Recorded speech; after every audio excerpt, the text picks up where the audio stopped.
Hello and welcome to Take 5 with the Regional Chamber. I'm Kim Calvert. The holiday season is upon us, and that means Ballet Western Reserve is preparing for its annual showing of the seasonal classic, the Nutcracker. This year, the company is putting a special Youngstown twist on the holiday classic.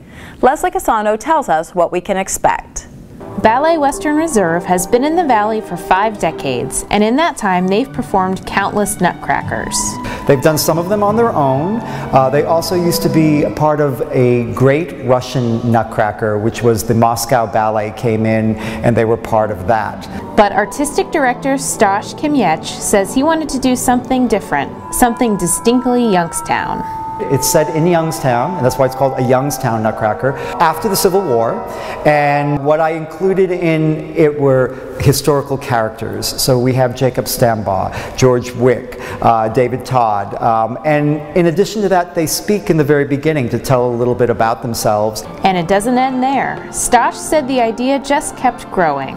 Because of Youngstown's diverse religious backgrounds, I decided to make the Stahlbaums an interfaith family. So they light the Christmas candles on the tree, but they also light the Hanukkah candles at the same time, which then enables me in the second act to have dancing dreidels. More than 100 dancers, aged 6 to adult, will be involved in the performances, which will take place on December 5th. The ballet is an amazing experience with gorgeous costumes, magical special effects, and beautiful festive sets. And this year, there will also be a live choir from East High School. Stash says the next big step is performing the ballet to live music. That's something they hope to add next year. For Take 5 with the Regional Chamber, I'm Leslie Casano. Ballet Western Reserve not only puts on wonderful performances, but also offers all kinds of dance classes year-round, from pre-professional training to recreational dance education. To find out more, go to balletwesternreserve.net. And for Nutcracker tickets, visit youngstownsymphony.com. And now to our 5 and 5 segment. Today, we introduce you to Lori Dubasik, owner of Eveline's Bridal Shop in Warren. Lori took over the business nearly 30 years ago when her husband came home one day and asked her if she wanted to buy a bridal shop. Check out her story.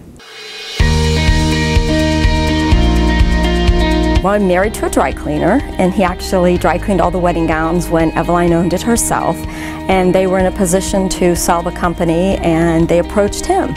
So he came home one night and just said, how about if I buy you a bridal shop? I mean, I've always liked helping people shop and find the right outfits and stuff, so it just seemed like a perfect match. And he actually said, you know, just go in there one day, see if you like it. If you like it, we'll pursue it. And I literally went down, and within 4 hours after I was there, I was like, oh my gosh, I love this. Obviously, the biggest challenge was, okay, I have no education and no background other than I was passionate about shopping. So I had to really sink myself into it and eat, sleep, and drink weddings until I knew everything coming and going that I possibly can. We were the flagship store for Brides Across America, where we gave the free wedding gowns to the military. And it was amazing. It was just such a, we had brides from Hawaii that came, we had brides from Colorado that came, and the response was amazing. Evelyn's Bridal has been in downtown Warren, was in downtown Warren, I should say, for over 70 years. And it was just that, you know, the building had some issues that needed to be brought up to date, and just came to a point where it was like time to move. So I feel like it was a very emotional move for me because there were so many generations of brides that walked through the doors. But it's been great. We've moved in, and the response has been just fantastic. I had, maybe a week after we got here, one of our customers came through the door and she said, "What took you so long?" And then another lady came in, and she was a grandmother, and she had her daughter, and she was bringing her granddaughter, and she said, "Well, we're here to buy her dress. Now you've got all 3 generations." And I said, "I know." I said, "I feel so bad we're not at our same location." And she said, "We're not buying from the building." She said, "We're buying from Eveline's." This is going probably on our 35th year of producing the shows, and it's amazing. It's a great way to get vendors who are looking to grow their business in the wedding industry in front of customers who need what they do.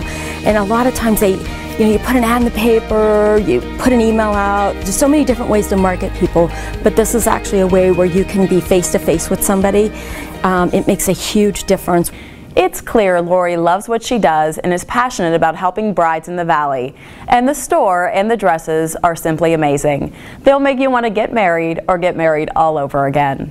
For more on Eveline's Bridal, visit evelinesbridal.com.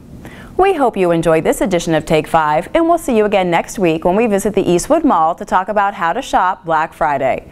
With the Regional Chamber, I'm Kim Calvert. Take 5 with the Regional Chamber is produced by Mahoning Valley Productions, where we tell your stories.